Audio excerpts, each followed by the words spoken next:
Welcome to the Cougar Cast here at the Kokomo Post Sports. I'm your host, Jay Stevens, and this is the place to get all the information on what's going on inside the athletic department at IU Kokomo. And joining us, it's been a long time since the track coach at IUK has joined us here on the show, but anytime I get a chance to talk to Josh Colvin, I really enjoy it. And Josh, I'm glad you're able to come back on the show today. Welcome back. And there's a lot going on with the track and field team right now. Yeah, thanks for having me. Appreciate all you guys do to support IUK Athletics. And so it's just awesome that we get to be here to talk about the track and field program. And there's been a lot going on for sure here. And I got a lot to talk about. So whenever you're ready, let's roll. Let's roll. Let's go right into something that I saw maybe an hour or two before we got here today. Sydney Duncan is a beast. We talked to her on the show before going to Indoor Nationals, and she did some amazing things there. She just won her 4th Conference Field Athlete of the Week award in the outdoor season, I believe. I don't know where you found her. I know where you found her, but I don't know how you got her to come to IUK, but it must be fun to see her compete every week. Yeah, she's a really fun story. I like to share the story. I've talked to her, and I've told her that at some point everybody's going to know this story. But she was considering throwing D1, which she probably could do very well at that level. She wanted to go to Ball State, and honestly, they weren't communicating with her very well, and It kind of turned her off to them. But, however, I knew her coach very well, and I asked about her, and he said her options are open. So I met her at a track meet and said, hey, will you at least come for a visit? And she said she would. She came for a visit, met Coach Gaylor, our throws coach. Little plug, he's the only national champion that IUK has ever had, a 2021 outdoor national champion in the shot put. And, obviously getting coached by a national champion is intriguing. And of course, he does a phenomenal job. And so she liked the people on the team, and we just, she really liked it and committed. Not too long after her visit, but she did say to me at one point that when she was coming on her visit and her mom was coming with her, neither one of them actually looked forward to it. They thought it was kind of going to be a waste of time. And we changed her mind on that. And so we are very lucky, and I think she's happy. I mean, I think she likes where she is and what she can still accomplish here coming up. We have conference next week, and we got nationals here soon, and she's already met a couple of national qualifying marks in a couple of events. So we'll see what she can do, and it's going to be an awesome journey to watch her. What events has she already qualified in? So she qualified in shot put a while back, hit A standard, and she finished 6th in the nation indoor shot put for the indoor nationals. So not really surprised there, but still it's awesome that she did that. And then she hit A standard hammer throw last weekend down at the University of Cumberland's. I mean, she was leading up to that. We didn't think she could do it just because her throws before that weren't like close enough to where we thought she could be qualifying for nationals. And then her 6th throw of the day, we were all watching because it was the end of the meet, and she just popped one. You kind of can tell with throwers when they have a good throw before the implement even lands where it's supposed to land. You can read their body language, and because they know it, and you could just tell that it was a good throw. We were actually standing out by the 50-meter mark, and it landed beyond the 50-meter mark, like 10 foot away from us, probably farther than that, but that's what it felt like. And we knew it, and we started going crazy even before they measured. And then, then she just hit the A standard. She skipped the B standard altogether. So the thing about like hammer in high school in Indiana is they don't compete in the hammer throw in high school. So Sydney first touched the hammer throw probably last fall for the first time ever. And now she's ranked 13th in the nation currently in the hammer throw. She's ranked 8th in the nation currently in shot put. And I was talking to her today, and she's looking at qualifying in discus too. So maybe she can. She's got a few meets here to go to try to accomplish that. So how close has she been to doing it previously on qualifying in the discus?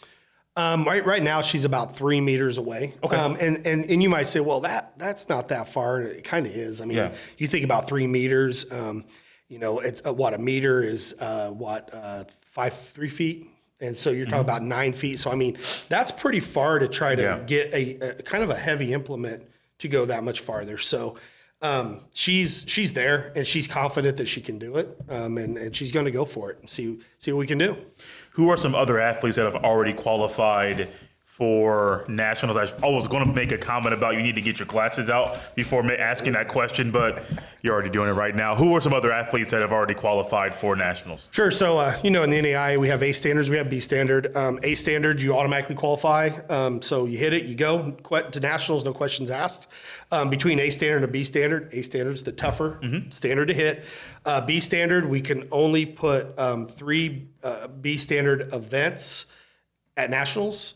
So if you hit B standard, no guarantee you go, because if we end up having 4 or 5 B standard men, it's per gender as well. Men, there's going to be a couple men that don't get to go because we can only use 3 B standards. So anyway, so we have Sydney in A standard in shot and hammer. And then on the men's side, we have Ethan Carmine in the 5,000 meter race walk. He's hit A standard. He's currently ranked 11th in the nation. And then Nick Anders hit B standard in the 5,000 meter race walk. And he is currently 21st in the nation. Wow. So right now on the men's side, we have an A standard and a B standard. So Nick is safe for now with the B standard. Yeah. And then of course, Sydney has hit both A standards in shot and hammer. I kind of mentioned it earlier. She's ranked 8th in the nation in shot currently and ranked 14th in the nation in hammer. So.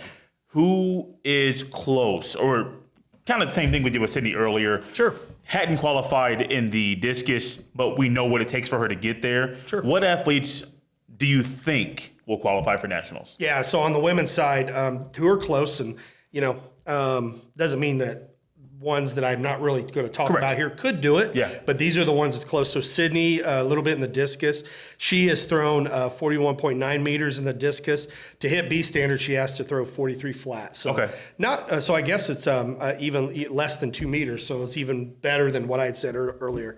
And then Emma Byram in the javelin. She actually qualified for outdoor nationals last year in the javelin. So she's really close.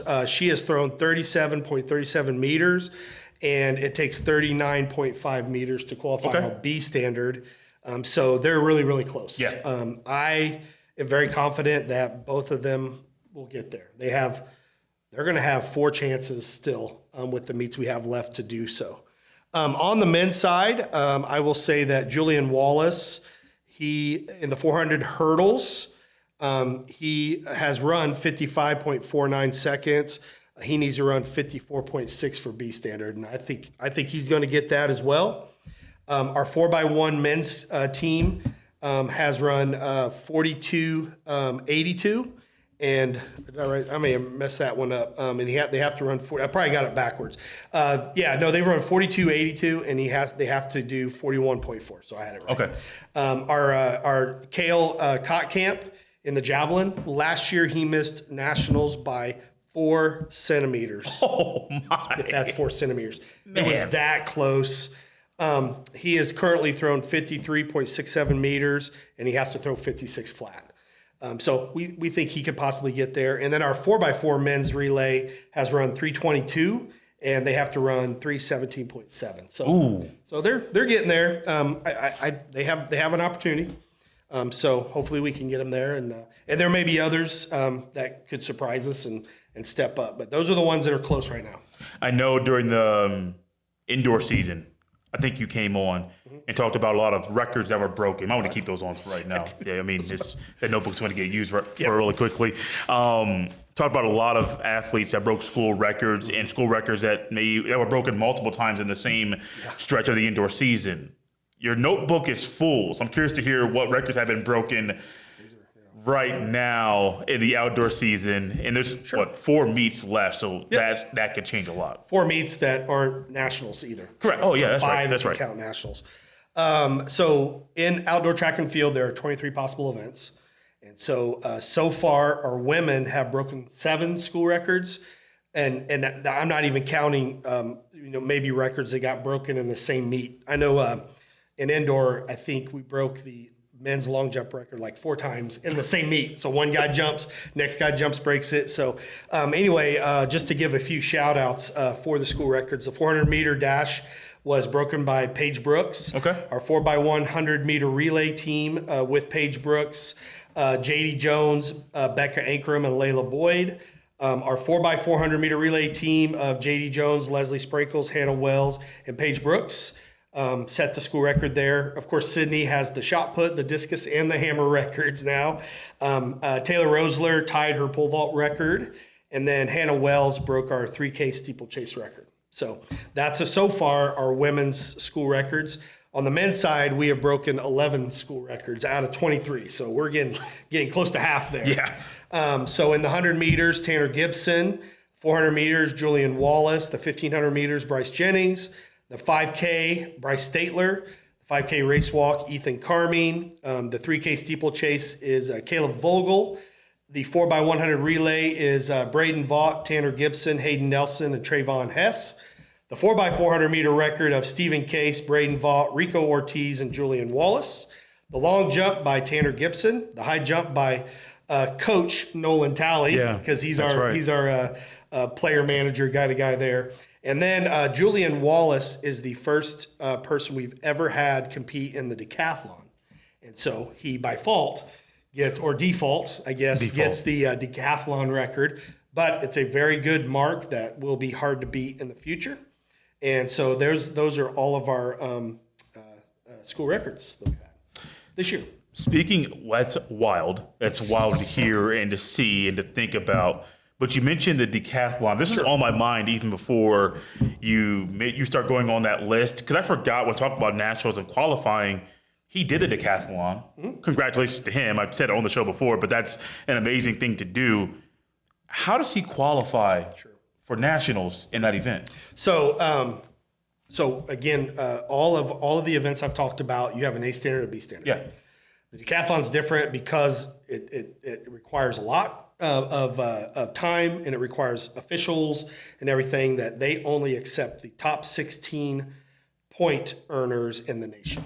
So that's how it works. So there's no A or B standard there. It's just you got to be in the top 16. Currently, Julian is not even in the top 20 right now, and he ended up scoring 5,302 points. Right now, 16th place is 5,707 points.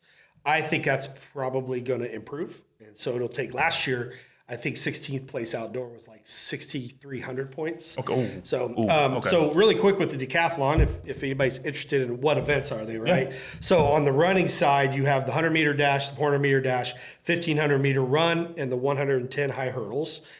For the field events, you have the javelin, high jump, long jump, shot put, discus, and pole vault. So you have 10 events that you do over 2 days. So you do 5 events one day, 5 events the next day. And you get really, really tired at the end of that. So, and the way the scoring goes is each event is worth 1,000 points. So you could possibly get 10,000 points is the possibility. And then they just have, and each entity has their. So if you're talking about Olympics, I mean, you're talking about you got to run like 10.3 or something. In the 100, you get 1,000 points. The NAIA is a little different, but basically you have marks. So I'll say the Olympics, if you run 10.3, you get 1,000 points. If you run 10.8, you'll get like 500 points. Okay. And so it kind of, and it can even be not just by increments of 100 either. They have tables, but that's the basis of it. Yeah.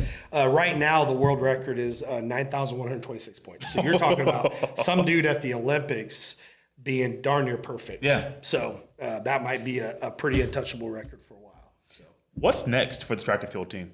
Yeah. So Friday and Saturday we're competing in Indiana Westland. It's like the Indiana Intercollegiates or little state meet. So you're talking about most of the small teams, college teams in the state of Indiana will compete.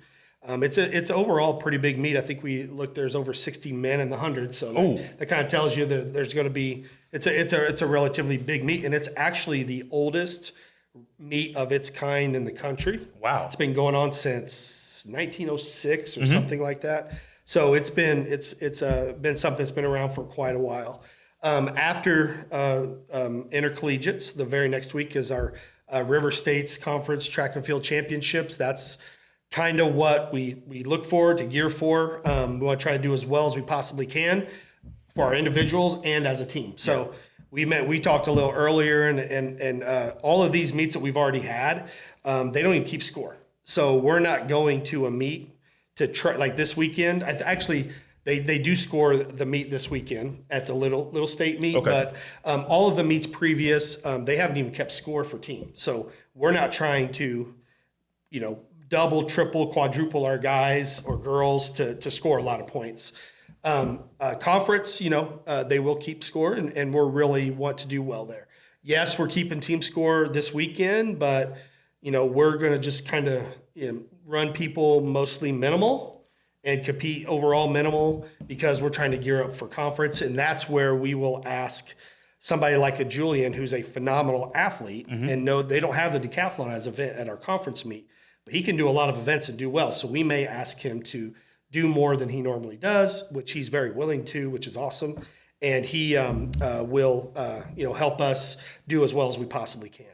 After conference, we have a couple of what's called last chance meets. So the very next weekend, we're going to go to Indiana University Bloomington for their meet. And then the week after that, we're going to go to Joliet, Illinois. It's called the St. Francis Fighting Chance, I think is what they call it. And the way last chance meets work is it's really for those who have already hit like a standard. And maybe it's those B standard people, and there's 5 or 6 of them. So like I need to try to hit an A so I can automatically go to nationals. Or it's just they just want to kind of improve on what they've done. Also for people who are just like right on the cusp, like the couple people I mentioned, like maybe Kale with this 4 centimeter, maybe he needs that one extra meet to try to get over the hump. And then we just, we open it up to our seniors to, say, hey, if you want one last go, here's your chance. So starting next week, we can only enter 4 people in an event. Okay. And then with our last chances, so our roster will get trimmed down quite a lot after this week. And it'll only be, the top 4 in each event at conference. And then it's just those who qualify for the last chance meets. So it's coming to an end real soon. And then, of course, outdoor nationals for track and field is at Indiana University. So we don't have to travel too far. No. Just down the road. No more car rides to like a 10, 12-hour car ride. That's to like Sioux Falls, South Dakota. Yeah. However, that's good in some sense because it is down the road. The previous 8 years was in Gulf Shores, Alabama. Ooh. And so that was always nice to go to Gulf Shores for a national championship meet. So, but they do great at Indiana Wesleyan. We're going to be there this year, definitely next year. They have another year option. They'll take it or they won't, and then we don't know where it's at after that. Indoor nationals, we're going to Gainesville, Florida next year. So that's already a done deal. So yeah, we're going to have either a car ride or a flight down there for our national qualifiers. So if you guys want to tag along, let me know. For sure. Yeah, we love taking media with us. For a track athlete, this is the last thing I have for you. Mm-hmm. You're going to Indiana Wesleyan this weekend, but then also for the national meet. Mm-hmm. For those athletes that will eventually do both, I know some can still qualify for the national meet. Does it help them to get an early run or a look, participate on a track before actually doing it on the national meet, saying twice in the same season? I think with cross country, the answer is yes. Yeah, for sure, 100%, because cross country courses are all different. Correct. Different terrain and all that. Most of the time, most tracks are very similar. More and more tracks are doing that Mondo surface, and so I don't know that there's definitely an advantage, but if it's the Mondo surface, which ends up being like one of the best surfaces you can get versus like an asphalt track, yes. We don't really run into that now. Indoor is a little different because they have 200-meter tracks that are flat, they have 300-meter tracks that are flat, and then they have 200-meter banked tracks. I thought wooden bank tracks. Well, they got the surface, but yeah. But I thought they all were 200 meters and banked. No? No. Mostly we ran in this year indoors were 200-meter flat tracks. Oh. But Grand Valley State up in Michigan has a 300-meter track. And then we didn't run any bank tracks this year, but next year Our national championships in Gainesville is a 200-meter bank track. So we're going to try to get on a bank tracker, once or twice for our athletes to get a feel of it, because it is a different feel. They built that new track and field facility down at the fairgrounds. Mm-hmm. It just opened up, a month or two ago, and it's a 200-meter bank track as well. So we're going to try to get on some bank tracks because that's a different feel, especially for your what we call circle races. So the 60-meter, and the 60 hurdles, it's going to be flat, on a straight runway. But your 200 meters and on up, that's the circle races.